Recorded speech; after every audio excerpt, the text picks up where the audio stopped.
नमस्कार।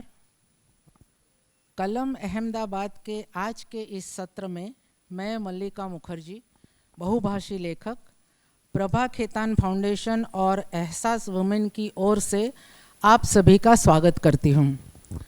जैसा कि आप सब जानते हैं कि प्रभा खेतान फाउंडेशन कला, साहित्य, संस्कृति और महिला सशक्तिकरण की दिशा में काम करने वाली संस्था है। फाउंडेशन के कार्यक्रम और गतिविधियां भारत तथा दुनिया भर के 35 से भी अधिक शहरों में संचालित होते हैं। हम कलम के अलावा किताब, लफ्ज़, एक मुलाकात विशेष, द राइट सर्कल, सुर और साज तथा आखर जैसे कार्यक्रम भी करते हैं। जहाँ तक कलम की बात है, अपनी भाषा, अपने लोग के विचार को बढ़ावा देने वाला यह कार्यक्रम अब दुनिया भर में लोकप्रिय हो चुका है। इस मंच पर हमें बड़े नामचीन और कई बार नए लेखकों और कलाकारों को भी प्रशंसकों और पाठकों से हम सीधे जोड़ते हैं। हमें खुशी है कि आज कलम के इस सत्र में हमारे साथ अतिथि के रूप में मौजूद हैं जाने माने लेखक, विद्वान, प्रोफेसर डॉक्टर सच्चिदानंद जोशी जी। स्वागत कीजिए। डॉक्टर जोशी बहुमुखी प्रतिभा के धनी हैं। कला, साहित्य, संस्कृति, पत्रकारिता, शिक्षा, समाज और अध्ययन विशेषज्ञ के रूप में आपने एक खास पहचान बनाई है। आप रंगमंच और टेलीविज़न के क्षेत्र में भी सक्रिय हैं। संप्रेषण कौशल, व्यक्तित्व विकास, लैंगिक समानता, सामाजिक सरोकार, समरसता, सांस्कृतिक धरोहर चिंतन, व्याख्यान और लेखन आपके प्रिय क्षेत्र हैं। कथा, कविता, नाटक, ललित लेख, व्यंग से भी आपको महारत हासिल है। आपकी 10 से अधिक पुस्तकें प्रकाशित और चर्चित हैं। आपने 5 नाटकों का लेखन किया तो 25 से भी अधिक नाटकों का निर्देशन भी किया है। मराठी और अंग्रेजी के महत्वपूर्ण कृतियों के अनुवाद करने के साथ ही आपने प्रधानमंत्री नरेंद्र मोदी के भाषणों का प्रकाशन विभाग के लिए संपादन भी किया है।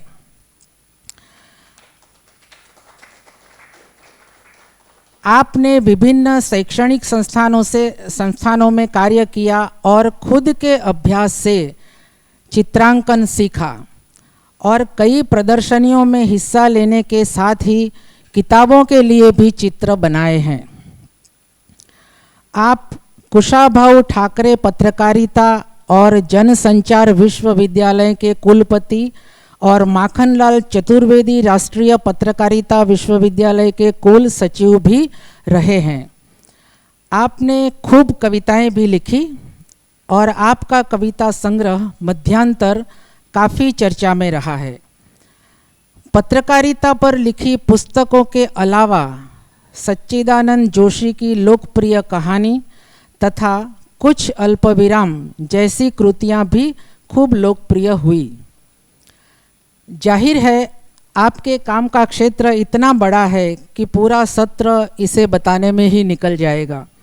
इसलिए अब मैं और अधिक समय न लेते हुए नई दिल्ली स्थित विख्यात इंदिरा गांधी राष्ट्रीय कला केंद्र के सदस्य सचिव डॉक्टर जोशी जी से आगे की बातचीत के लिए एहसास वुमेन अहमदाबाद की शनील पारेख को आमंत्रित करती हूँ। तो अब आप लोग आराम से बैठकर इस चर्चा को सुनिए, उसका आनंद लीजिए। और अब मैं मंच शनील पारेख जी के हवाले करती हूँ। धन्यवाद।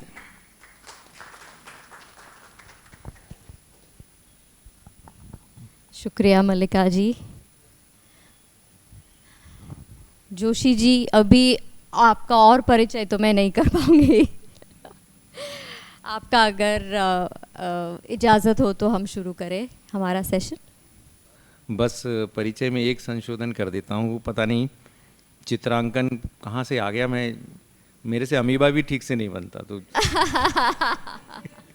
हाँ हाँ, मैं बता सकता हूँ कि कैसा चित्र बनाना है, पर पता नहीं कहीं से आ गया है, कोई बात नहीं। Thank you.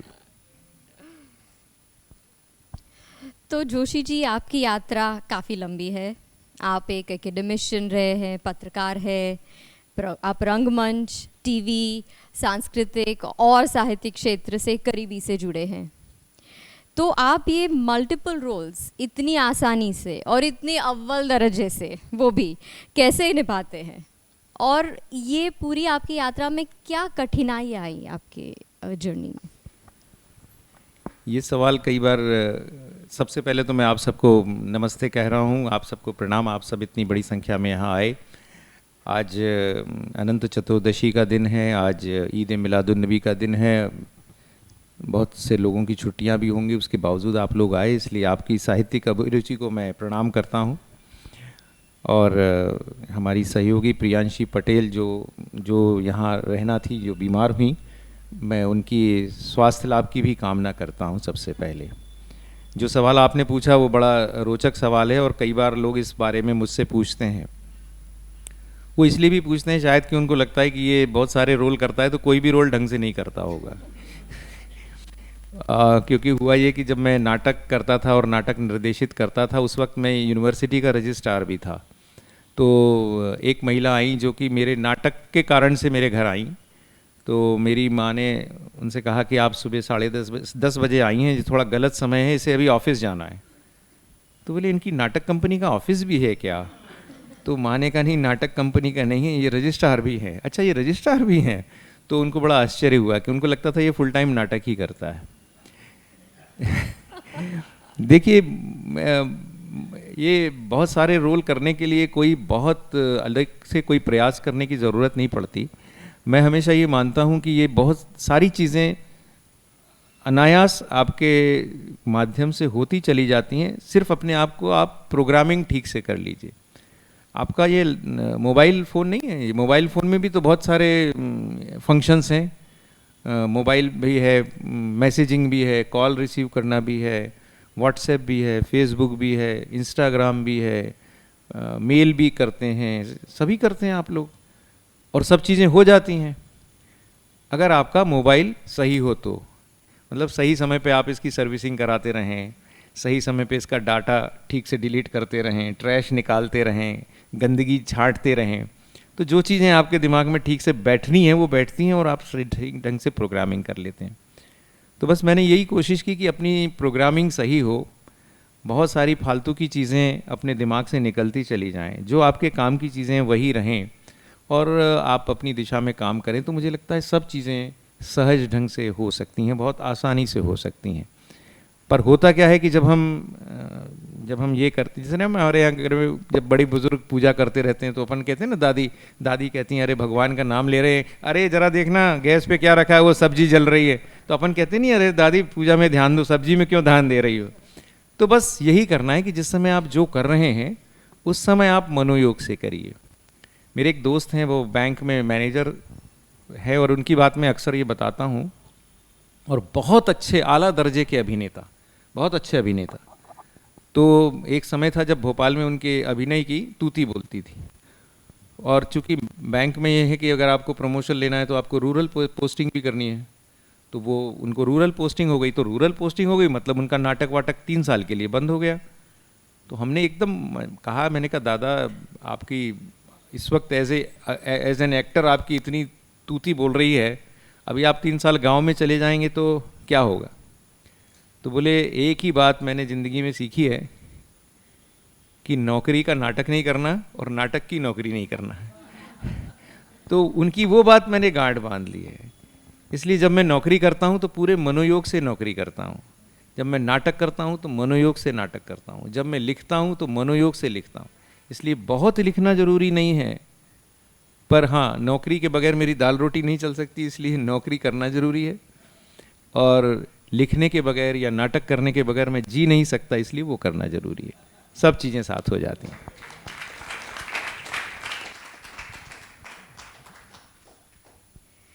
तो आपकी ये पुस्तक ज़िंदगी का बोनस, ये श्रृंखला में तीसरी पुस्तक है। इसके पहले आपने कुछ अल्प विराम और पल भर की पहचान लिखी है। तो ये पुस्तकें जैसे एक मानवीय संबंधों का दास्तान है, और फिर वो हिंदू हो, मुसलमान, सिख या ईसाई, हम सब एक दूसरे से कितनी आत्मीयता से जुड़े हैं, ये बुक से निकल आता है। तो ये पुस्तक लिखने का आपने कैसे सोचा और क्या प्रेरणा मिली आपको? ये किताबें मैंने कोशिश करके बिल्कुल नहीं लिखी। दरअसल जब से मैं यहाँ संस्कृति मंत्रालय की ये नौकरी कर रहा था तो उसमें मुझे घूमना बहुत ज़्यादा पड़ा, एक जगह से दूसरी जगह। कभी हफ्ते में 2-3 दिन आप सफ़र करते हो। अब जब आप सफ़र करते हो हवाई जहाज़ से तो वो 2-3 घंटे आपका मोबाइल बंद रहता है। तो उस वक्त क्या करें, एक ये चीज़ दिमाग में थी। दूसरा ये था कि जब आप सफ़र करते हैं तो आप देखते हैं कि बहुत सारे हम सब लोग जो हैं वो ज़िंदगी में किसी बहुत बड़ी चीज़ के पीछे भाग रहे होते हैं, बहुत बड़ा उद्देश्य।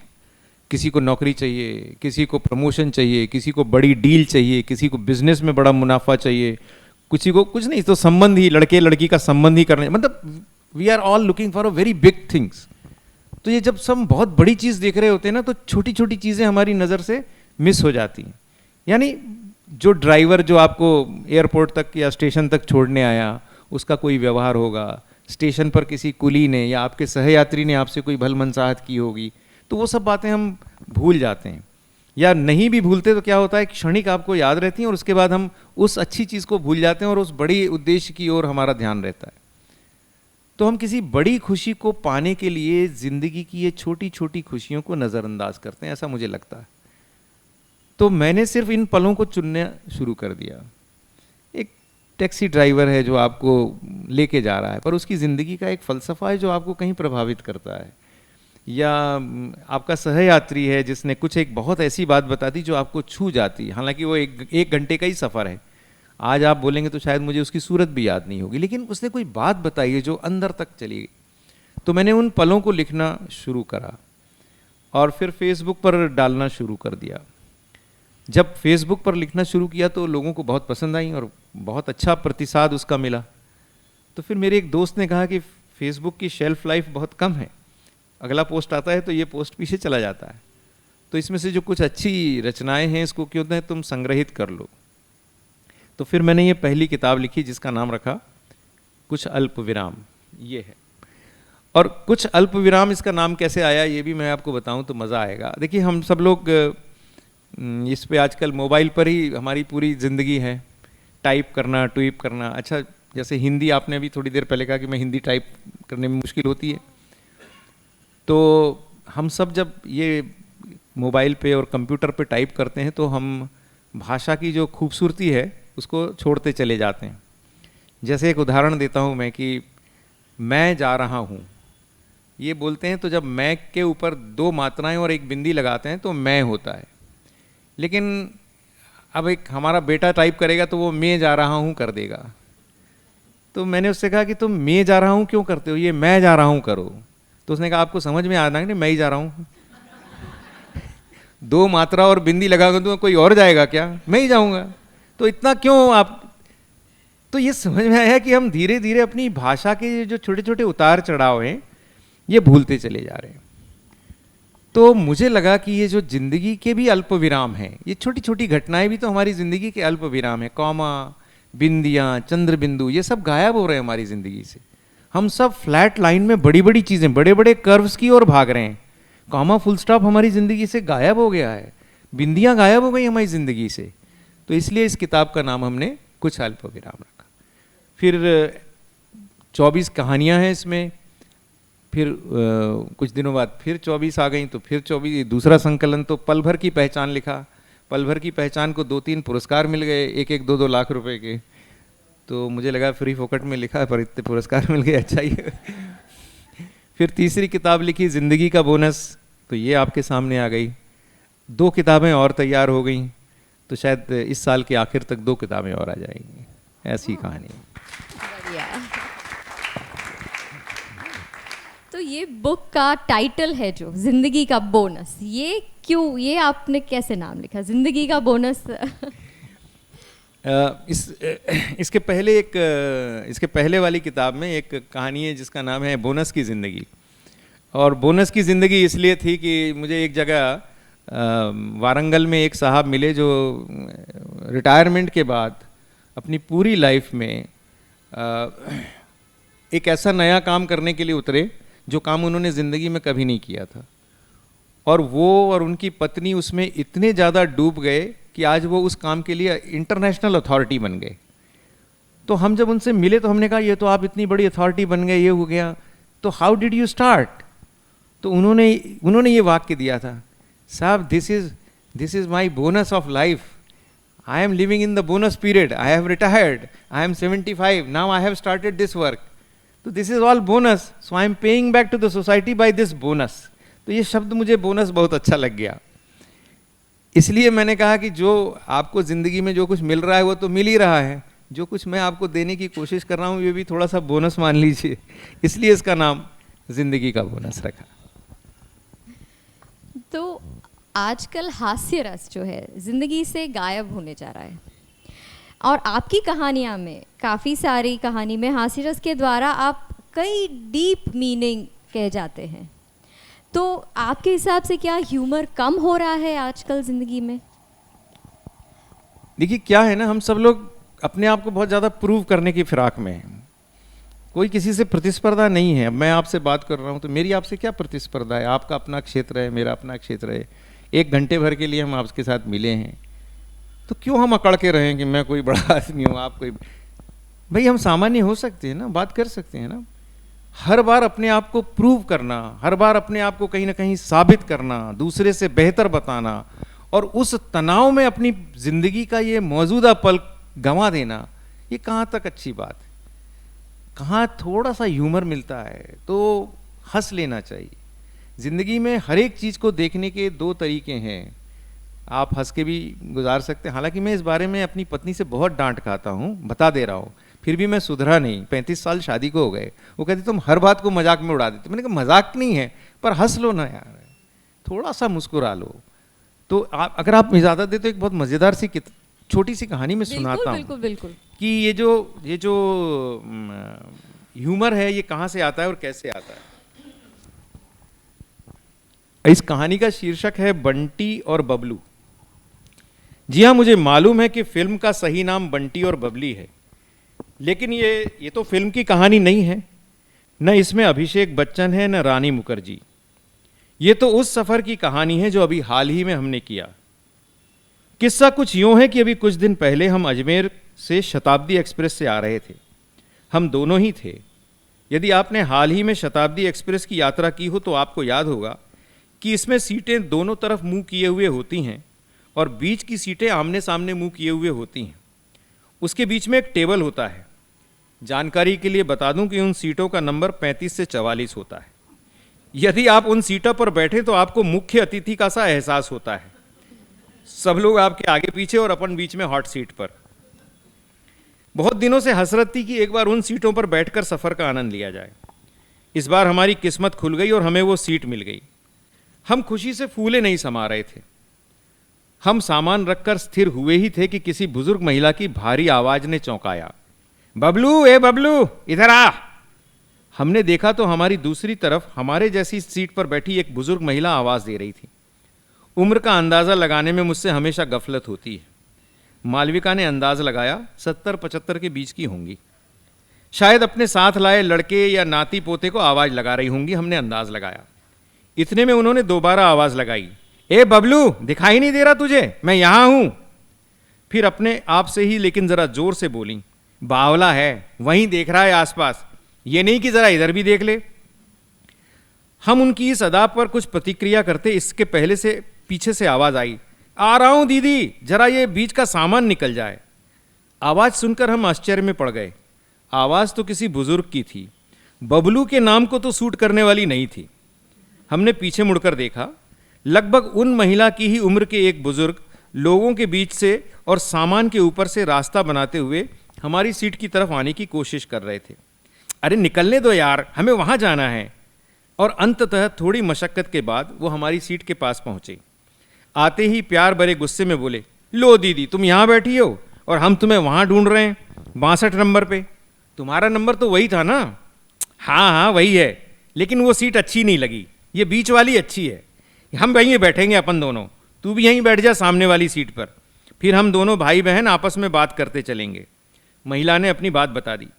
लेकिन दीदी मेरा नंबर तो 21 है, बबलू बोले। अरे तो क्या हुआ, जो इधर आएगा उसे वहाँ भेज देंगे। दीदी ये डिब्बा नंबर क्या है? फिर दोनों भाई बहन डिब्बा नंबर खोजने में लग गए। हमने उनकी मदद की और बताया कि ये C8 है।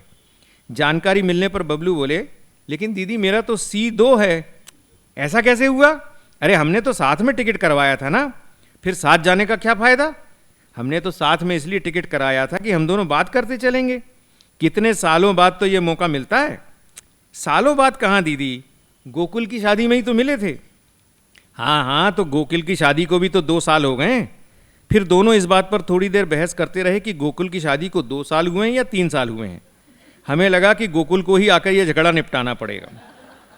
अंततः 2.5 साल पे बात पक्की हो गई। लेकिन दीदी वो भी कोई मिलना हुआ, न रुकने का सही इंतजाम, न खाने पीने का। लेकिन दीदी इस सीट वाले आएंगे तो उठना पड़ेगा ना। अरे तू बैठ जा यहाँ पे, जो आएगा उसे हम उस सीट पे भेज देंगे। दीदी का कॉन्फिडेंस गजब का था। वे उन्हें और उनके भाई को ऐसी अलग अलग सीट दिए जाने के लिए रेलवे को कोसे जा रही थी। हम लोग अपना काम धाम छोड़कर दीदी को देखने में लगे थे। तभी बबलू ने फ़ोन लगाया, शायद अपने बेटे को। हाँ राजू, हम बैठ गए। हाँ बंटी दीदी यहीं हैं, उन्हीं के पास बैठे हैं, चिंता मत करो। और गुड्डू से कहना 9:30 बजे आ जाएगा गुड़गांव स्टेशन पर। हम आश्चर्य में थे, तो ये बंटी और बबलू की जोड़ी थी। वाह! तभी उन सीटों के हकदार आ गए। कॉलेज जाने वाले 2 लड़के थे। बंटी दीदी का रौब देखकर ऐसे सकोचा रहे थे मानो उन्होंने वो सीट लेकर कोई बहुत बड़ी गलती कर दी। बंटी दीदी उन्हें समझा रही थीं, देखो अब हम दोनों भाई बहन यहीं बैठकर बातें करते चलेंगे अलवर तक, इसलिए तो हमने ये टिकट करवाया है। तुम तो जवान हो, बैठ जाओ कहीं भी। दोनों बेचारे अपना सा मुंह लेकर सीट की तलाश में निकल गए। बंटी दीदी ने उनकी परवाह किए बगैर अपनी थैली में से अंगूर और नमकीन निकाला और खाना शुरू किया। बबलू को भी आग्रह किया, ये ले तेरी पसंद का नमकीन लाई हूँ, जैन नमकीन भंडार से, बहुत पसंद है ना तुझे? पसंद तो था अभी भी दीदी, लेकिन अब चबाते नहीं बनता। तो क्या तेरी पूरी दाढ़ें निकल गईं? नहीं दीदी, 2 बची हैं, लेकिन अब उसमें दम नहीं बचा। फिर बबलू ने अपना स्वास्थ्य बुलेटिन शुरू कर दिया। कब्जियत भी रहती है, कब बहुत जमा हो जाता है दीदी, और अब तो नींद की भी परेशानी होने लगी है। बुलेटिन शायद और चलता, तभी टीसी महाशय आ गए। हमें भी उत्सुकता थी कि टीसी महाशय दीदी से कैसे निपटेंगे, लेकिन उन्होंने टीसी पर ऐसे हल्ला बोला मानो दोनों को अलग अलग सीट देने में उसकी भी गलती हो। अब बताओ हम कैसे जाएंगे बात करते? कभी कभी तो मौका मिलता है। भैया तुम ऐसा करो, ये हमारे भाई की सीट यहीं कर दो, बस हम तो अब सीधे अलवर में ही उठेंगे, उसके बाद दे देना ये सीट तुम जैसे ही चाहो। टीसी बेचारा परेशानी में पड़ गया। वो समझाने की कोशिश कर रहा था कि C2 कोच का टीसी दूसरा है और अलवर के बाद तो कोई बैठता ही नहीं इस डिब्बे में। अब भैया वो सब तुम जानो, हमने बता दिया बस, बंटी दी ने कहा और प्यार से बबलू को अंगूर खिलाने में लग गई। हमें टीसी पर दया आ गई। दया उन दोनों पर भी आई जो लड़के बेचारे अपनी सीट छोड़कर इधर उधर बैठने की जुगाड़ कर रहे थे।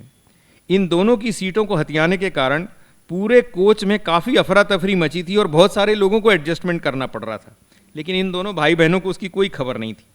बंटी दीदी फ़ोन पर ज़ोर ज़ोर से बात कर रही थी, शायद अपने बेटे से। उनका उसे हिदायत देना भी जारी था, अज्जू बेटा अकेले ही आना स्टेशन और सबको साथ मत लाना। बहू से कहना खाना ज़्यादा ना बनाए, रात को हमसे खाया नहीं जाएगा। ट्रेन अपनी गति पकड़ चुकी थी। हम लोग भी अपने काम में व्यस्त थे। बीच में निगाह जाती तो देखते कि वे भाई बहन अपनी बातों में मशगूल थे। बहन बीच बीच में भाई को हिदायत देती स्वास्थ्य के बारे में, बहुओं से कैसे पेश आना चाहिए था इस बारे में। भाई फिर अपनी परेशानी बताता, लेकिन दीदी अब खाने के बीच में डकार आ जाए तो मैं क्या करूं? हैं, मैं कोई जानबूझकर थोड़ी करता हूं। इतने पे हमारी बहुरानी को गुस्सा आ जाता है। अरे नहीं चलता आजकल लड़कियों को, हमें संभल कर रहना चाहिए, उनके हिसाब से ही चलना चाहिए। अब कितना चलो दीदी उनके हिसाब से, 2 रोटी भी चैन से खाने नहीं देते। देख बबलू, मैंने तो बहू को समझा दिया है और अपने तौर तरीके भी बता दिए हैं। बहू बहुत लाड़ करती है, एकदम बिछी जाती है। हाँ, इस संवाद के बीच में वो फ़ोन भी लगा लेती थी, कभी किसी को कभी किसी को। हाँ, सबको बताना जरूरी था कि बबलू भी साथ में है। घर में सब बेसब्री से इंतजार कर रहे हैं कि मैं कब पहुंचूं। बार बार फ़ोन करे जा रहे हैं। वैसे किसी और का वार्तालाप सुनना शिष्टाचार की सीमा में नहीं आता, परिधि में नहीं आता, लेकिन उनका संभाषण इतने तीव्र स्वर में था कि ना भी सुनना चाहो तो पूरा सुनाई दे रहा था। नींद आना संभव था नहीं। इस बीच ट्रेन में नाश्ता भी आया और भोजन भी। हम बंटी और बबलू की बातचीत सुनते सुनते अलवर कब पहुंच गए पता नहीं चला। बंटी दी ने फिर फोन लगाया बेटे को, तुम आराम से आना, बबलू वहाँ हमें उतार देगा, और है ना, तुम सब मत आना, गुड्डी को मत लाना, क्या तुम लोग मेरा जुलूस निकलवाओगे? अरे कहाँ ना, मैं आ जाऊंगी। अलवर स्टेशन आया और बंटी दीदी उतरी। अपना सामान तो ले गई, साथ में अपनी और अपने सहयात्रियों की सील्ड पानी की बोतलें भी ले गई। सहयात्री उनके दबदबे से इतने आतंकित थे कि ये तक नहीं कह पाए कि दीदी वो बोतलें हमारी हैं। बबलू भैया ने उन्हें हिफाजत से प्लेटफॉर्म पर उतार दिया। ट्रेन चल पड़ी। अब बबलू भैया अकेले थे, लेकिन फिर भी अपनी मूल सीट पर जाने को तैयार न थे। वो दीदी द्वारा उनके लिए प्रेम से लाए गए अंगूरों को ख़त्म करने में व्यस्त हो गए। जिनकी वो सीट थी वे बेचारे एक बार आए इस आस में कि शायद अब उन्हें अपनी सीट पर बैठने को मिल जाए, लेकिन बबलू जी ने उन्हें ऐसे देखा मानो जिंदगी में पहली बार देख रहे हों। बेचारा अपना सा मुँह लिए वापस चले गए। तभी बबलू जी को दीदी की याद आई और उन्होंने फ़ोन मिलाया। अरे अज्जू बेटा, तुम स्टेशन पर पहुँचे कि नहीं? अरे ट्रेन तो कब की पहुँच चुकी है। क्या? अरे मैं तो उन्हें वहीं बैठा आया था बेंच पर चाय वाले के पास। हाँ, आधा घंटा हो गया। तुम पहुँचे नहीं थे तो क्या करता मैं? क्या अभी बाजार में हो? हाँ चले जाना बेटा, नहीं तो बेचारी परेशान हो जाएंगी। बबलू जी ने फ़ोन बंद किया और फिर अपने आप से ही बोले, सब जगह एक सही है। हम भी आश्चर्य में थे कि इतनी ठसक दिखाने वाली दीदी को लेने उनका बेटा अभी तक स्टेशन नहीं पहुंच पाया था। ट्रेन अब गुड़गांव पहुंचने वाली थी और बबलू जी अपने साथ वाली सीट पर बैठे सज्जन से पूछ रहे थे, भैया गुड़गांव स्टेशन से डीएलएफ का ऑटो कितना लेगा, इसका अंदाज़ा है आपको? उन्हें भी मालूम था शायद कि जैसा स्वागत उनकी दीदी का हुआ है वैसा ही स्वागत उनका भी होने वाला है अपने बेटे के यहाँ पर। क्या बात है। तो जोशी जी, आप वाइस चांसलर रह चुके हैं, विश्वविद्यालय की स्थापना से भी जुड़े हैं, भारतीय शिक्षण मंडल के राष्ट्रीय अध्यक्ष रह चुके हैं। तो आज की जो एजुकेशन सिस्टम पे काफ़ी सवाल उठते हैं, तो आपके मुताबिक क्या बदलाव लाना ज़रूरी है? सबसे बड़ी पाठशाला या सबसे बड़ा स्कूल, सबसे बड़ा इंस्टीट्यूशन क्या है? घर है। हम घर सुधार लेंगे तो सब सुधर जाएगा। दिक्कत ये कि घर नहीं सुधरता। देखिए, हमने हमारे टीचर्स की इज्जत करना बंद कर दिया। हमको लगता है सब चीज़ें पैसे देने से सहज हो जाती हैं। अगर मैं किसी को हर्ट कर रहा हूँ तो मुझे माफ़ कीजिएगा, लेकिन हमारे घर में जो टीचर बच्चों को पढ़ाने आते हैं, ट्यूशन पढ़ाने आते हैं, माँ बाप के अंदर ये फीलिंग है हम पैसे देते हैं इसलिए वो पढ़ाने आते हैं, इसलिए आपके घर में उनकी वो इज्जत नहीं होती जो होनी चाहिए। इसलिए बच्चों के मन में भी फीलिंग आती है कि हाँ तो टीचर आया है, पढ़ा रहा है, सर आया है, मास्टर आया है, इस तरह की बातें बच्चे भी बोलते हैं। स्कूल में आप जाते हैं तो देखते हैं पेरेंट्स टीचर्स मीट में पेरेंट्स जो हैं वो टीचर से किस तरह से बात करते हैं। मेरे बच्चे जब छोटे थे तो मैं जाता था और 60 मिल गए तो 60 मिल गए, 65 मिल गए तो 65 मिल गए, 70 मिल गए तो और अच्छा। अपने तो इतने भी नहीं आए थे तो अपने लिए बहुत खुशी की बात है। एक एक नंबर के लिए झगड़ते नहीं थे। तो एक 92 आए थे सज्जन, वो झगड़ रहे थे कि उनके बेटे को 100 मिलने थे तो 92 आए। तो वो टीचर को कह रहे थे कि you can't teach him physics, I know what is physics, I had gold medal in physics, you know I can teach him physics. तो वो बच्चे के सामने अपने टीचर को स्कोल्ड कर रहे थे। तो मुझे नहीं रहा गया, मैंने कहा अगर आप पढ़ा सकते तो आप पढ़ाते। I have got a better job. भाई आप किसी कंपनी में बड़े मैनेजर बन गए तो इसमें बच्चे की भी गलती नहीं है और उसके टीचर की भी गलती नहीं है। लेकिन अगर आप उसके सामने, बच्चे के सामने ये बताना चाहते हैं कि टीचर क्वालिफाइड नहीं है या जो काम वो कर रहे हैं वो उतना डिग्निफाइड नहीं है, तो कैसे आपकी शिक्षा पद्धति सुधरेगी? तो समाज में हमने संस्कारों की जगह छोड़ दी। ये बहुत एकेडमिक बहस हो जाएगी, लेकिन छोटा सा उदाहरण देता हूँ। अभी नई एजुकेशन पॉलिसी के बारे में हम सब जानते हैं और बड़े खुश होते हैं कि एजुकेशन पॉलिसी में कल्चर को शामिल किया गया है। इसका बड़ा ढोल पीटा जा रहा है, लोग बहुत खुश हैं। मैं भी कल्चर में हूँ एजुकेशन में हूँ तो मुझे भी लोग कहते हैं कि देखिए कितनी खुशी की बात है कि एजुकेशन में कल्चर जुड़ गया। मैंने कहा ये कितने हम दुर्दैवी हैं, कल्चर तो बड़ी यूनिट थी, education was part of culture. एक समय था कि संस्कृति का हिस्सा शिक्षा थी, आज हम इतनी सी बात पे खुश हो रहे हैं कि शिक्षा में संस्कृति एक हिस्सेदार बन गई। तो आप कितने बड़े उल्टे सफर में चले गए। जिस दिन ये समझ में आएगा कि शिक्षित होने से ज़्यादा महत्वपूर्ण है संस्कारित होना, उस दिन सारी शिक्षा सुधर जाएगी। और ये छोटा छोटा संस्कार है जो घर से देना है।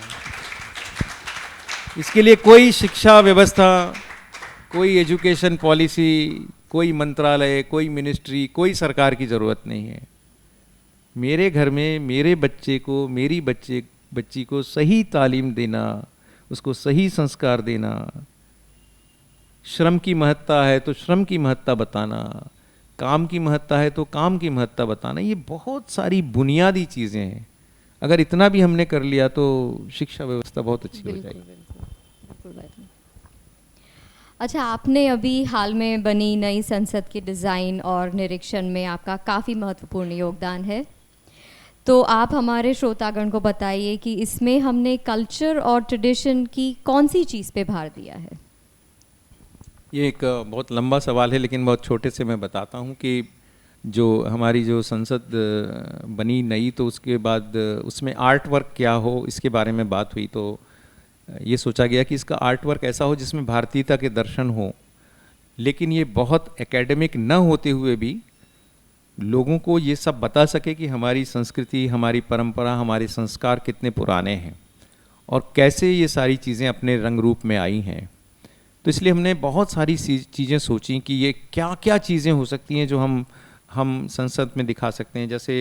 जैसे हमारी परंपरा में है कि द्वारपाल होते हैं, तो द्वारपाल अगर किसी व्यक्ति को बताएंगे तो हमारे यहाँ होता है ना कि साहब गुजरात का है तो बंगाल का क्यों नहीं है, बंगाल का है तो केरल का क्यों नहीं है, केरल का है तो कश्मीर का क्यों नहीं। इसलिए फिर हमने ऐसे एनिमल्स लिए जो कंपोजिट एनिमल्स हैं। तो हमारे यहाँ जो शाश्वत है, जैसे एक द्वार है जिसका नाम है गज द्वार, वहाँ पे हमने गज रखा है। तो गज के हमारे शास्त्र में है ना ऐश्वर्य, वैभव, पावर, अथॉरिटी, तो वो गज द्वार है।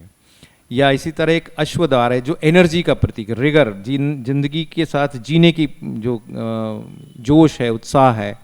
या गरुड़ है जो हमारे अंदर विजेता का भाव लाता है, और ऊपर जाना है और बड़े बनना है।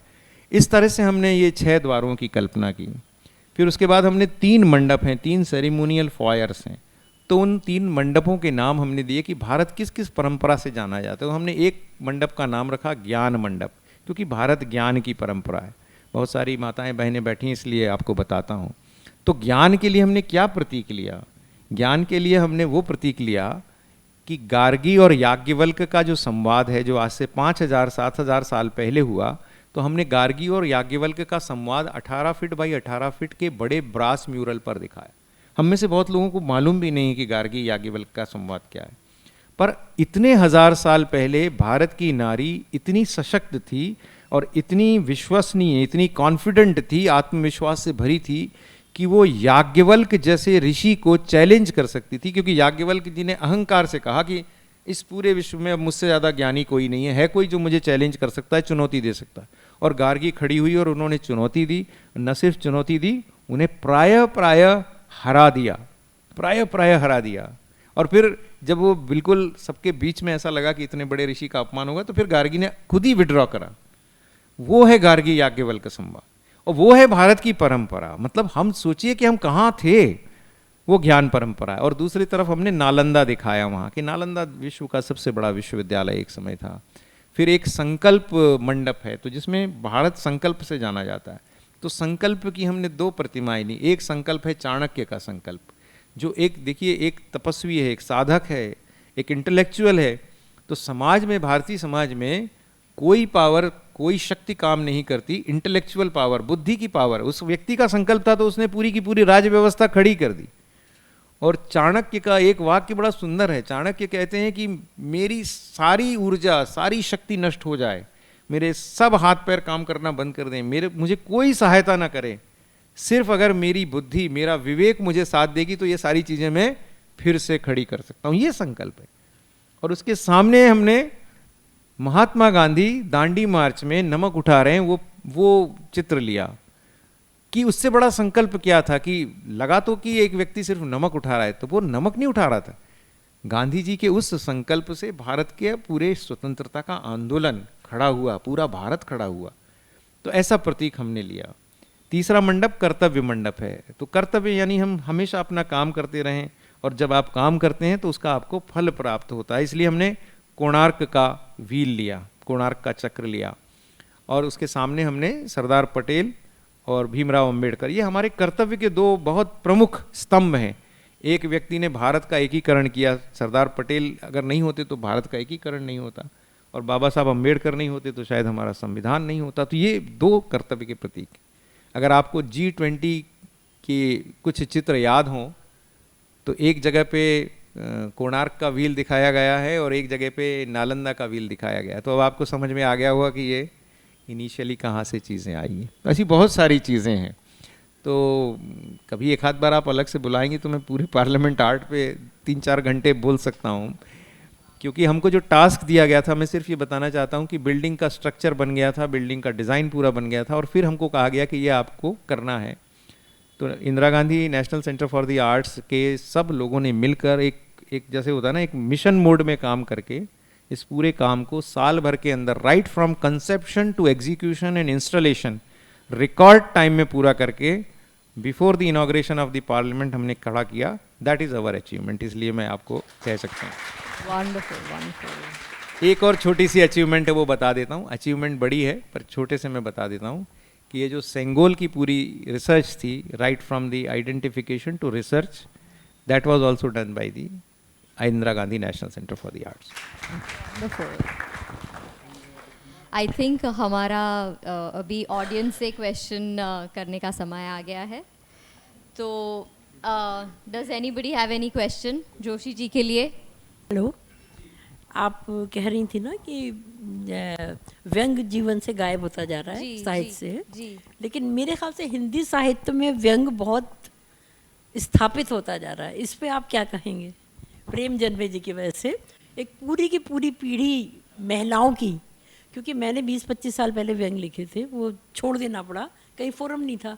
बड़ी बड़ी मैगजीन थी, उसमें बड़े बड़े लोग, हरिशंकर परसाई, ये सब प्रकाशित होते थे। लेकिन एक प्रेम जन्मे जी ने मेरे ख्याल से एक पूरी पीढ़ी महिलाओं की कर दी है, पुरुष तो हैं ही इस क्षेत्र में। इसके विषय में आप क्या कहेंगे? जब हम छोटे थे तब हरिशंकर परसाई हुए, श्रीलाल शुक्ल हुए, रविंद्रनाथ त्यागी हुए, शरद जोशी मेरे बहुत प्रिय लेखक थे। मैं तो उनसे मतलब बहुत प्रेरित होता था। पर उस समय महिलाओं के व्यंग लेखन में कोई थे नहीं। अगर आपको याद हो तो सरोजिनी प्रीतम जी, सूर्यबाला जी लिखती थी। उसके बाद का महिलाओं के व्यंग की विधा में ज़्यादा वो नहीं था, बल्कि मुझे ज़्यादा आक्षेप ये होता था कि हास्य में महिलाओं को एक हास्य का पात्र बना के बहुत सारी बातें कही जाती थी, पत्नी को लेकर, ये सब, वो बड़ा एक अलग तरह का माहौल था। अभी प्रेम जन्मे जी ने जब से व्यंग यात्रा निकाली और व्यंग यात्रा के माध्यम से बहुत सारे लोगों को उन्होंने पूरा प्लेटफॉर्म दिया, तो ये एक अभिव्यक्ति का एक नया दरवाज़ा खुला है।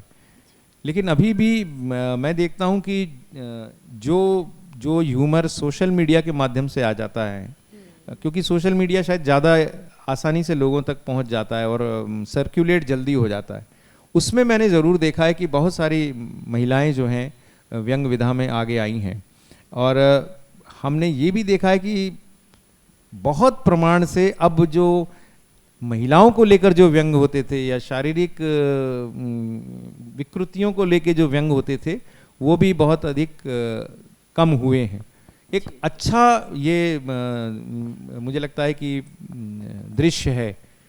लेकिन आप थोड़ा सा और दृश्य को आगे बढ़ाएंगे तो देखेंगे, एक यंग बच्चे तो बैठे हैं कुछ, एक स्टैंड अप कॉमेडी नाम की जगह चीज़ और आ गई है, जो शायद बहुत ज़्यादा सोशल मीडिया पर भी है। उसको स्टैंड अप कॉमेडियन, उसमें बहुत सारी लड़कियां आ रही हैं, लेकिन उसमें वो जो कुछ कर रही हैं, जिस तरह से गाली देना या जिस तरह से ऑब्सिनिटी में बात करना, वो कहीं ना कहीं शायद मुझे लगता है कि एग्जैगरेशन है। मतलब लड़कों को भी नहीं करना चाहिए, पर बहुत सारी चीज़ें जो लड़कियां भी कर रही हैं वो बहुत बहुत अच्छा नहीं है। तो एक जो वर्जना है समाज के संस्कार की वर्जना है। बहुत सारी चीज़ें, जैसे मैं कहता हूँ कि जिस व्यक्ति से जो चीज़ें, जब मैं वाइस चांसलर बना तो मैं 42 साल की उम्र में वाइस चांसलर बना। तो अपनी तो बहुत सारी हसरतें रहती है, आप तो युवा हैं, चल सकते। मैं हमारे स्टूडेंट से पूछता था कि अगर मैं आपको चौराहे पे पान खाता मिलूं तो आपको कैसा लगेगा? तो बच्चे मना करते थे, कहते थे कि हमें नहीं अच्छा लगेगा। मैंने कहा क्यों, मैं रात को 10 बजे अगर खाना खाने के बाद घूम रहा हूँ और पनवाड़ी की दुकान पे खड़ा होकर पान खा रहा हूँ, तो तुम्हें क्या एतराज़ है? तो बोले सर हम कह नहीं सकते, पर हमें अच्छा नहीं लगेगा कि कल को कोई कहेगा तुम्हारे वीसी साहब वहाँ पान खाते हुए मिले थे, तो हमको अच्छा नहीं लगेगा। तो क्यों नहीं अच्छा लगेगा? क्योंकि आपने एक उस व्यक्ति के साथ एक टैग किया है। तो मैं आपको सिर्फ ये बता रहा हूँ कि मैडम मैंने फिर 11 साल तक पान नहीं खाया, 11 साल तक मैंने हाथ नहीं लगाया पान को। तो फिर ये संकल्प है, क्योंकि मैंने सोचा कि मुझे एक काम दिया है और अगर उस काम के साथ मेरे बच्चे मुझे इसके साथ एसोसिएट नहीं कर रहे हैं तो मुझे नहीं खाना चाहिए। जबकि मुझे पान बहुत पसंद है, आप मुझे 4 पान खिला देंगे तो मैं कहूँगा 5वां और खिला दो, इतना पसंद है मुझे। पर मैंने 11 साल फिर हाथ नहीं लगाया, ये संकल्प की बात है। सर आप लिटरेचर को और कल्चर को दोनों को रिप्रेजेंट करते हैं, तो इस ज़माने में जहाँ वेस्टर्नाइजेशन कल्चर है उस तरह का होता जा रहा है, लैंग्वेज भी अधिकांश इंग्लिश पे ही हम लोग फोकस कर रहे हैं, तो आपको क्या लगता है ये हमारी भाषा को प्रिजर्व करना, हमारे लिटरेचर को प्रिजर्व करने की जो बातें उठ रही हैं वो कहाँ तक ज़रूरी है? बहुत ज़रूरी है, क्योंकि अंत में तो माँ की ही गोद में नींद आती है ना। तो वो माँ की गोद है, आपकी मातृभाषा आपकी माँ की गोद है। मैं यहाँ से जब कहीं जा रहा था वियना, तो फ्रैंकफर्ट पे हमने एक चेंज करना था, फ़्लाइट चेंज ओवर करना था। तो एयर इंडिया की फ़्लाइट थी, तो फ्रैंकफर्ट, अब आप नया जा रहे हो, आप एक अनजान जगह पे हो, और एक जर्मन महिला अचानक बोली ज़ोर से चिल्लाकर, भारत से आने वाले इधर बाईं तरफ से जाएंगे, आपको सुविधा होगी।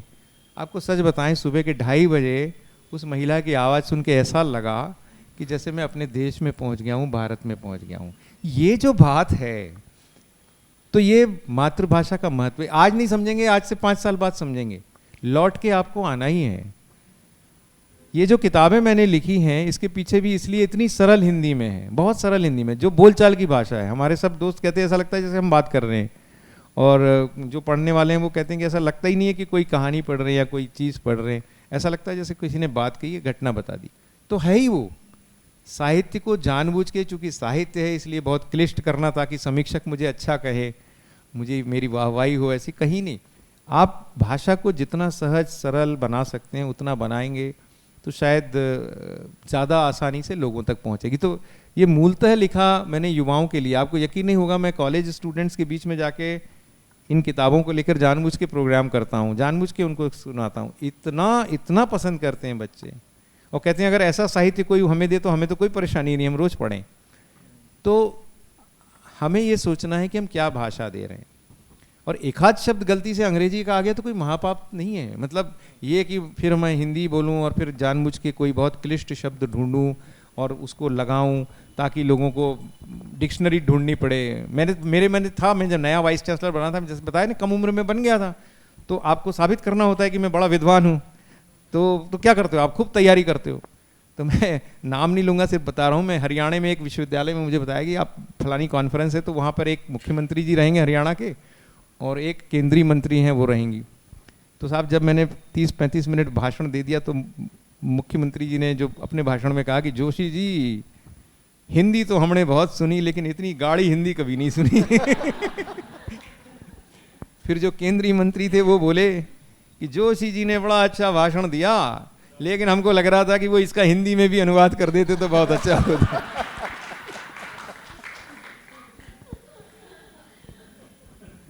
तो तब से मैंने सोचा कि भैया विद्वत्ता मत दिखाओ ना, आप आसानी से जो बात कर सकते हो तो कर लो। एक सवाल और है, अगर मेरे को एक कहानी आपको सुनानी थी, अगर आप इजाज़त दें तो मैं एक कहानी आपको सुनाना चाहता। हाँ जी, अच्छा कविता, मतलब पता नहीं आपके कार्यक्रम का फॉर्मेट ऐसा है तो समय नहीं, तो मैं कहानी ज़रूर, मैं इफ्तार सुनाना चाहता था जो कई लोगों ने सुनी होगी तब भी, फिर भी इसलिए मैं सुनाना चाहता था। जी जी हाँ सर, आप बताएं। सर एक तो जो कहानी आपने सुनाई, जो पढ़ी, वो कहानी सुनते हुए मैं खुद अपनी बात बताऊं, मुझे लग रहा था कि मैं बैठा हूँ ट्रेन में जी। और ये वाक्य मेरे साथ अभी हो रहा है। जी। That's so amazing. ये भाषा है जो अभी जिसके बारे में आपने बात कही। मेरा सवाल, मेरा प्रश्न ये है कि आपने 6 द्वार बताए पार्लियामेंट के, गज द्वार, एक अश्व द्वार, एक गरुड़ द्वार। तो ये 6 द्वार थोड़ा बताएंगे संक्षेप में, और वो क्या सिंबलाइज करते हैं? एक्चुअली क्या है, नए संसद भवन को अगर आप देखेंगे तो उसमें 3 जो हैं वो विशेष द्वार हैं, सेरेमोनियल एंट्रेंसेस हैं। तो सेरेमोनियल एंट्रेंसेस में जैसे गरुड़ द्वार है, वो ऐसा एंट्रेंस है जहाँ से सारे मेंबर ऑफ पार्लियामेंट और सारे मंत्रीगण आएंगे। एक सेरेमोनियल एंट्रेंस है जो सिर्फ तभी खुलेगा जब राष्ट्रपति जी संसद को संबोधित करेंगे, और एक सेरेमोनियल एंट्रेंस है जहाँ से प्रधानमंत्री जी, उपाध्यक्ष, उपराष्ट्रपति जी या अलग अलग राष्ट्रों के कोई राष्ट्राध्यक्ष आते हैं तो वो जाएंगे। तो ये 3 सेरेमोनियल एंट्रेंसेस हैं जहाँ पर हमने 3 सेरेमोनियल डेटीज़ बिठाई हैं, और उसके साथ 3 सेरेमोनियल फॉयर्स हैं। 3 पब्लिक एंट्रेंसेस हैं। एक पब्लिक एंट्रेंस है हंस द्वार। हम जानते हैं कि हंस काहे का प्रतीक है? हंस नीर क्षीर विवेक, दूध का दूध पानी का पानी करने वाला है ना, तो रूल ऑफ लॉ, तो इसलिए उस पर हमने हंस को रखा है। फिर एक द्वार है जो शार्दुल द्वार है। Shardul is a composite animal जो सिंह का है। अब यहाँ का हमारा गुजरात का जो सोलंकी आर्किटेक्चर है उसमें भी आप देखते हैं उसको शार्दुल है। तो शार्दुल काय का प्रतीक है? वीरता का प्रतीक है, शौर्य का प्रतीक है। और तीसरा हमने रखा है मकर द्वार। मकर भी कंपोजिट एनिमल है जो जल का प्राणी है ना। तो जल क्या करता है? जल सब चीज़ों को अपने अंदर समा लेता है, समाहित करता है, वो क्षमता रहती है। और हर एक के बहुत इंटरेस्टिंग ये है, इन द्वारों के जो ये कंपोजिट एनिमल्स हैं, इनका सिर्फ हिंदू धर्म में या सनातन धर्म में ही नहीं, लेकिन बौद्ध बुद्धिज़्म में, जैनिज़्म में, जो भारत में पैदा हुए धर्म हैं वहाँ सब में इनका अपना अपना महत्व है। इसलिए ये सारी डेटीज़, ये सारे कंपोजिट एनिमल्स वहाँ किसी न किसी रूप में हम लोग पूजते हैं। तो इसलिए एक तो ये कि सब विचार और सब भाव का भी एक तरह से समावेश हो, ये प्रतीक उसमें है। और हमारे यहाँ तो है ही, द्वारपाल इसलिए होते हैं कि वो द्वारपाल मंगल की कामना करते हैं, तो इसलिए ये सारे द्वारों पे हमने लगाए। ये ओरिजिनल बिल्डिंग का डिज़ाइन नहीं था, ये हमारे आर्ट वर्क का हिस्सा था। तो इसलिए ये बहुत चैलेंजिंग था, क्योंकि क्या होता है, आप पूरी बिल्डिंग देखेंगे बिना, छोटा सा उदाहरण देता हूँ, G20 सबने देखा है, आपने G20 समिट देखा है, तो ये भी बताना जरूरी है ना, अपनी उपलब्धि भी बता देना चाहिए धीरे धीरे। अगर आप इसके पहले भारत मंडपम को देखते तो अलग था। जैसे उसमें नटराज की स्थापना हो गई, भारत मंडपम का पूरा कलेवर बदल गया। वो भारत मंडपम भारत का हो गया। वो नटराज हम लोगों ने लगाया है, IGNC ने पूरा एग्जीक्यूट किया है। वो विश्व का सबसे बड़ा नटराज है, 28 फीट का नटराज है और अष्टधातु का नटराज। और ये काम जो नॉर्मल कोर्स में स्वामी मलाई कावेरी की मिट्टी के वहाँ होता है, ये काम 2.5 से 3 साल में होता है। ये काम हमने 7 महीने के अंदर किया है और 7 महीने के अंदर इंस्टॉल करके लगाया। वो विश्व में अचंभा है। तो वो लगाने से लेकिन क्या हुआ कि उस पूरी बिल्डिंग की श्री वृद्धि हो गई। अब भारत मंडपम कोई भी जानता है, या अभी कल परसों ही कोई मैं कहीं न्यूज़ पॉपअप हो रही थी, तो बात तो G20 की कर रहे थे, लेकिन चित्र क्या दिखा रहे थे? नटराज का दिखा रहे। So that becomes mascot of the whole thing. तो ऐसे ही ये गार्जियन स्टेचूज का महत्व है, ये बताना था। सर बहुत ही एक स्मॉल क्वेश्चन है, और मैं आपको बताना चाहूँगा कि अभी जो युवाओं में मैं देख रहा हूँ, बहुत लोग सीरियस हो जाते हैं। ऐसे छोटी सी मतलब हंसी की बात भी हो ना तो उसको बहुत सीरियसली लेते हैं। तो यानी हास्य जो आप बोल रहे हैं वो खो सा गया है। सो क्या रीज़न हो सकता है, क्यों इतना सीरियस ले रहे हैं? बहुत तनाव है यार, बच्चों के मन में बहुत तनाव है। हम नहीं दिया, हम लोग गलती पे, आप लोग गलती पे नहीं हो, आप तो सही हो यार। आप में से कोई चित्रकार बनना चाहता था, लेकिन मेरे को लगा चित्रकार बनने से ठीक नहीं है यार, तुमको तो चार्टर्ड अकाउंटेंट बनना चाहिए। ज़बरदस्ती मैंने तुमको चार्टर्ड अकाउंटेंसी में डाल दिया, तो तुम कहाँ से हंसी लाओगे? तुम ये चित्र बनाते खुश रहते, अभी तुम चार्टर्ड अकाउंटेंट में 12 जोड़ रहे हो, नहीं आ रहा है, हिसाब नहीं मिल रहा 25 रुपये का, तो सुबह से शाम तक परेशान हो रहे हो। तो अगर युवाओं को उनके मन पे छोड़ दिया जाए तो हंसी भी आएगी और खुशी भी आएगी। वो हम लोग नहीं कर रहे हैं, आपकी गलती नहीं है उसमें। तो हम लोग कर रहे हैं कोशिश अपने आप को सुधारने की, हो जाएंगे, सुधर जाएंगे। नमस्कार जोशी जी, आपने आपके नाटकों के बारे में कुछ नहीं बताया। मुझे बहुत ही जिज्ञासा है उसको जानने की कि आप किस जॉनर के, किस प्रकार के नाटक, क्या था आपका टॉपिक, यानी योर वेरी स्पेशल टॉपिक, और यू एहसास वालों से कहूँगा कि एक बार मुझे और बुला लें। मैं सिर्फ नाटकों पे बात करूँगा। छोटे से मैं बता देता हूँ। मैं मूलतः और अंततः नाटक करने वाला आदमी हूँ। जैसे इतना सुंदर ये देखा तो मुझे पहला क्या लगा कि यार कहाँ कहानी वानी के चक्कर में फंसा दिया, एक बढ़िया नाटक करते मजा आता। तो बेसिकली मैं चूंकि मराठी और हिंदी थिएटर दोनों करता हूँ, तो मैंने ट्रेडिशनल नाटक बहुत किए। जो ट्रेडिशनल मराठी प्ले था वो किया, लेकिन उसके साथ हिंदी प्ले में जो एक्सपेरिमेंटेशन होता है उसके साथ मैंने बहुत एक्सपेरिमेंट किए। तो इसलिए मुझे बहुत खुशी, और इस तरह का भी कमाल किया कि उसी नाटक का आज मैंने मराठी में शो किया और अगले दिन उसी स्टार कास्ट के साथ, मतलब कास्ट के साथ अगले दिन हिंदी में शो किया। लेकिन वो सिर्फ ट्रांसलेशन नहीं है, एडॉप्टेशन है। मतलब पात्रों के नाम, इंटोनेशन, कॉस्ट्यूम सब बदल के हिंदी में किया। तो ये मेरे लिए भी कठिन था और पात्रों के लिए भी कठिन था, और ऐसे बहुत सारे मैंने काम किए। तो ये मेरा शौक इसलिए नाटक का था। पर बेसिकली मैंने हमेशा कोशिश की कि जो फैमिली ड्रामास होते हैं, जो सामाजिक विषय हैं, उसको लेके मैंने काम किया। इसलिए लिखे भी बहुत नाटक उसी तरह के और किए भी, और डायरेक्ट किए बहुत कम एज। मैंने 21 साल की उम्र में शायद पहला नाटक डायरेक्ट कर दिया था। तो इसलिए बाल सफ़ेद हो गए। लोगों ने 30 साल की उम्र में कह दिया वरिष्ठ रंगकर्मी। तो मैंने कहा चलो वरिष्ठ तो तुम्हारा भला हो, मुझे क्या जाता है। हम चाहेंगे आप यहाँ पे एक नाटक आपका देखें। मैं आपको एक बात बता देता हूँ, ये आपके ऊपर जिम्मा है कि आप मुझे बुला लें।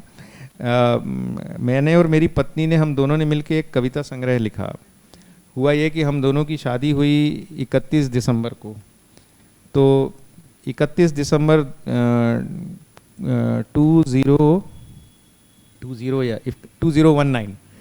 2019 में हमारी शादी को 31 साल पूरे हुए। तो 31 दिसंबर को 31 साल पूरे होना ऐसा बार बार नहीं होगा, एक ही बार होगा। तो फिर हमने एक कविता संग्रह निकाला जिसमें 31 कविताएं मालविका की और 31 कविताएं मेरी हैं। ऐसा हम दोनों का साझा कविता संग्रह, और उसका नाम रखा हमने यूं ही साथ साथ चलते। तो वो अपने आप में बहुत प्रसिद्ध हुआ। इंडिया टुडे की रैंकिंग में उस साल की सबसे अच्छी 10 कविताओं में भी आया, सब हो गया। फिर अभी हमने जो प्रयोग शुरू किया है, जो आपके सवाल का जवाब है, वो ये है कि अब हम उसको एनेक्ट कर रहे हैं स्टेज पर। तो 1 घंटा 10 मिनट का एक प्ले है यूं ही साथ साथ चलते। उसमें हमारी 8 कविताओं को संगीतबद्ध किया गया है, और कुछ बहुत अलग शैली में वो नाटक होता है। दिल्ली में इंडिया इंटरनेशनल सेंटर में हमने उसका पहला शो किया था, और अब हम दिसंबर में उसके 4-5 शोज और करने जा रहे हैं। तो आप कभी बुलाएंगे तो हम ज़रूर आएंगे। ज़रूर, थैंक यू। मुझे ध्यान नहीं रहती मैडम, सबसे प्रॉब्लम ये है कि मैं इसमें बड़ा फेसबुक तो नहीं होगी। मैं एक आपको दूसरी कविता सुना देता हूँ जो हम सबसे जुड़ी हुई है, इसलिए सुना रहा हूँ। और उसका शीर्षक है क्लाउड और बादल। क्लाउड और बादल। उस दिन मेरा मोबाइल गुम होने पर किसी ने सलाह दी, अपनी पूरी जानकारी क्लाउड पर रखा करो, सहेज कर रखो उसमें फ़ोन नंबर, पते और फोटो और सारे महत्वपूर्ण दस्तावेज, ताकि गुम हो जाने पर तुम्हारा मोबाइल ये सब न हो जाए गुम और तुम उसे जब चाहे वापस पा सको। हैरत में था मैं, कितना बढ़िया तरीका है अपनी खोई जानकारी पाने का। लेकिन दूसरे ही क्षण सोच में पड़ गया मैं। याद आया मुझे मेरा बचपन, जब दादी की मृत्यु हुई थी और 4 साल का मैं पूछता था अपने पापा से, कहाँ चली गई दादी मेरी, और पापा मुझे बहलाते कह देते, दादी उधर दूर बादलों में चली गई है। और वो देखती है मुझे वहाँ से। उसके कुछ दिन बाद नाना के जाने पर भी यही बात कही थी माँ ने। और माँ पापा ही क्यों, मैंने भी तो यही कहा था नन्हे अन्नू से पापा के जाने के बाद कि वो देखते हैं तुम्हें दूर बादलों से। और तब नन्हा अन्नू अपनी हर खुशी साझा करता था उनसे, ऊपर हाथ उठाकर और आसमान की तरफ इशारा करके बोलता था, बाबा। सब कुछ कितना सहज, कितना सरल था। बुजुर्गों का बादलों में चले जाना और हमारा ये मान लेना कि वो हमें देखते हैं। तकनीक ने आज अपना क्लाउड बनाया है, ज़रूरत पड़ने पर ले आते हैं हम वहाँ से अपनी खोई बातें। कोई ऐसा क्लाउड कब बनाएगा जिसमें से वापस आ पाएंगे मेरे पापा, नाना और दादी? पता नहीं, शायद कभी नहीं, क्योंकि क्लाउड तो क्लाउड है, बादल थोड़ी है।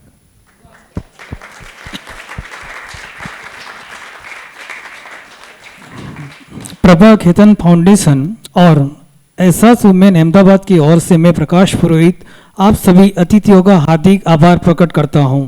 खासकर हमारे अतिथि डॉक्टर सच्चिदानंद जोशी जी और उनसे बातचीत कर इस शाम को यादगार बना देने वाली सानिल पारेख जी का हम अपने प्रायोजक Shree Cement hospitality partner the House of MG Mangal Bagh और सहयोगी कर्मा फाउंडेशन के भी आभारी है। अब मैं अभय मंगलदास जी को आमंत्रित करूंगा कि डॉक्टर सच्चिदानंद जी का सम्मान करें।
झुणु झुणु